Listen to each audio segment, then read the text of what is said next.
monde.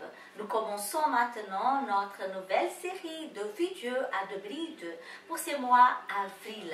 Et nous avons comme thème principal avoir la foi devant les temps difficiles. Et comme nous traversons des temps difficiles dans le monde entier, actuellement nous traversons des difficultés qui viennent nous bouleverser, nous allons avoir la foi en Dieu, c'est important. Et pour cela, j'aimerais bien partager avec vous mon sous-thème pour ce mercredi qui c'est avoir la foi devant les tempêtes. Amen. Et nous allons lire Marc, l'évangile de Marc, chapitre 4, à partir du verset 35. Ces mêmes jours, sur le soir, Jésus leur dit, passons sur l'autre rive. Après avoir renvoyé la foule, et il les a menés dans la barque où ils s'y trouvaient, et il y avait aussi d'autres barques avec lui. Il s'éleva une forte bourrasque ou une grande tempête, et les vagues s'y jetaient dans la barque au point qu'elle se remplissait déjà. Et lui, Jésus, il dormait à la poupe sur le coussin. Il le réveillait et lui dit, « Maître, tu ne te soucies pas de ce que nous périssons. » Il se réveilla, menaça le vent et dit à la mer, « Silence, tais-toi !» Le vent cessa et un grand calme se fit.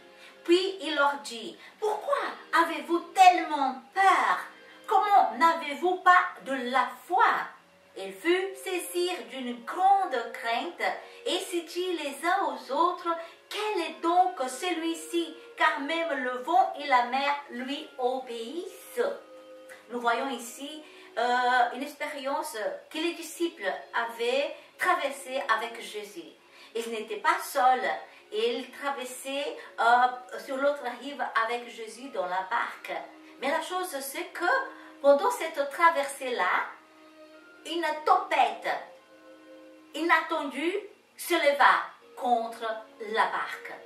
Et les vagues jetaient la barque d'un côté à l'autre au point qu'elle se remplissait déjà. Et les disciples étaient désespérés, bien sûr. Quoi faire? Et malgré qu'ils étaient des pêcheurs expérients, amen, ils étaient désespérés, ils ne savaient pas quoi faire. Mais Jésus était là. Et ils ont réveillé Jésus et ont dit, « Jésus, est-ce que tu ne te soucies pas que nous périssons ?»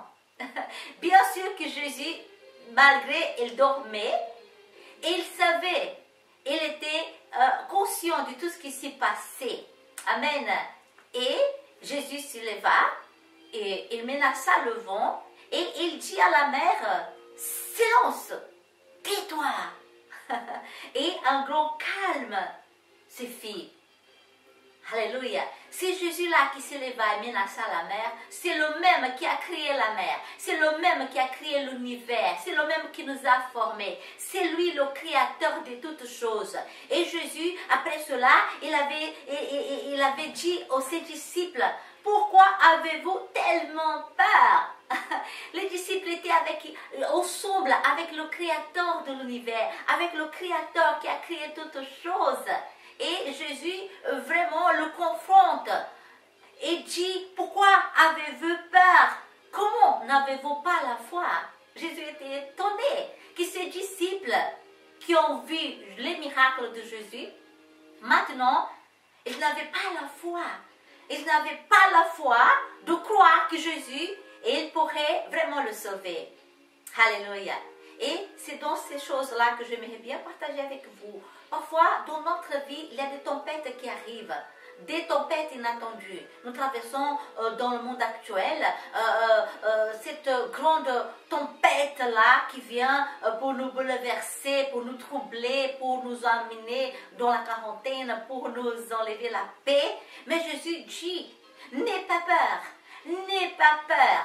N'aie pas peur parce que je suis là. N'aie pas peur. Et ayez la foi. Ayez la foi en Dieu. Ayez la foi en Dieu. Et c'est ça que David avait fait. Dont nous pouvons voir dans le psaume 121, David à un moment donné, il était désespéré aussi, il était persécuté, il ne savait pas quoi faire. Et il a dit, je lève les yeux vers les montagnes, d'où me viendra le secours. Le secours me vient de l'Éternel qui a fait les cieux et la terre. Je lève mes yeux vers les montagnes, d'où me viendra le secours. Mon secours vient de l'Éternel qui a fait le ciel et la terre.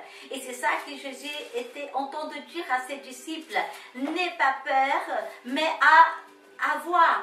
il faut avoir la foi. Nous devons avoir la foi en Dieu. Nous devons lui faire confiance. Devant les tempêtes dans notre vie, devant cette adversité qui s'élève, une adversité inattendue qui s'élève dans notre vie, il a le pouvoir de la contrôler, de la faire taire, de la calmer. Alléluia, alléluia. Et après cela, les disciples, ils furent vraiment saisis d'une grande crainte parce qu'ils n'ont jamais vu cela, de choses pareilles. Quelqu'un faire la mer se calmer, de la faire taire. C'est quoi ça? Et ils ont demandé les uns les autres, quel est donc celui-ci? Car le vent et la mer lui obéissent. Alors, les disciples viennent d'avoir une nouvelle expérience avec Jésus. Ils étaient avec Jésus, mais ils ne connaissaient pas Jésus. Et ils ne connaissaient pas la puissance de Jésus. Et ils ne savaient pas que Jésus qui a créé la mer, il avait le pouvoir de la faire taire, de la faire se calmer. C'est ça, nous avons le créateur du monde avec nous, Jésus avec nous, il est là, il est prêt à nous aider. Mais c'est devant les tempêtes que sa puissance va se manifester. C'est vraiment devant les difficultés que la puissance de Dieu va se manifester. Et dans ces moments-là, nous devons utiliser la foi qu'il nous a donnée.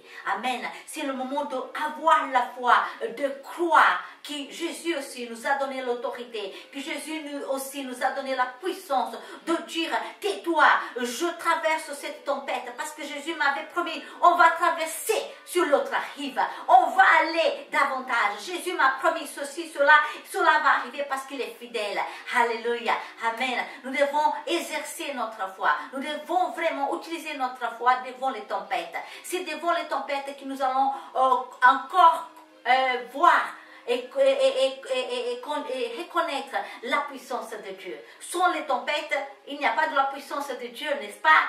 Quand le peuple d'Israël fouillait à l'armée d'Égyptiens, alors devant la mer, qu'est-ce qui s'est passé? Il n'y avait rien à faire, n'est-ce pas? Il ne pourrait rien faire. Et tout à coup, la mer s'y ouvre. Alléluia. C'est dans ces moments difficiles que la puissance de Dieu va se manifester. Nous traversons un temps que nous croyons vraiment et nous demandons que la puissance de Dieu puisse se manifester. Amen. Et qu'un grand miracle puisse se produire et que le secours qui vient de Dieu puisse vraiment venir à nous et qui puisse vraiment changer notre situation et calmer les tempêtes. Amen. On va prier. Seigneur, je te remercie pour ta parole qui est la vérité. Je te remercie, Seigneur, que tu es le Dieu Tout-Puissant qui a créé toutes choses et que toi seul qui peux calmer, Seigneur, la tempête devant nous. C'est toi seul, Seigneur, qui peut changer les circonstances contraires. C'est toi seul, Seigneur, qui peut ouvrir la mer. Oh, alléluia, Seigneur. Nous croyons, nous te faisons confiance, Seigneur, et nous utilisons la foi que tu nous as donnée. Nous avons la foi et nous croyons en toi. Cette foi, Seigneur, c'est au nom de Jésus que nous croyons, que tu es le Dieu Tout-Puissant et que tu entends d'agir pour nous, Seigneur, dans ces moments que nous traversons dans le monde entier. Oh, Papa, nous mettrons notre vie entre tes mains, Seigneur. Nous te disons merci, Seigneur, parce que notre vie t'appartient. Et c'est toi qui dis, Seigneur, le moment que nous devons partir au nom, Seigneur. Et nous croyons que tu es au contrôle de toutes choses, Papa. Nous te faisons confiance et nous te disons merci au nom puissant de Jésus. Amen. Amen. Alors, utilisez votre foi. Amen. Devant ces temps-là de tempête, devant ces temps-là que personne ne comprend rien du tout. Qu'est-ce qui s'est en train de passer? Est-ce que c'est la fin du monde? Allez, faire confiance à Jésus. Nous allons traverser, nous allons passer sur l'autre rive. Amen. Et qui c'est la volonté de Dieu qui va se faire toujours dans notre vie. C'est lui qui est au contrôle de toutes choses. Amen. Je vous encourage pour la prochaine vidéo et que Dieu vous protège et que Dieu vous fortifie. C'est le moment d'utiliser votre foi. Amen. C'est le moment idéal. Que Que Dieu vous bénisse et à la prochaine fois. Bye bye.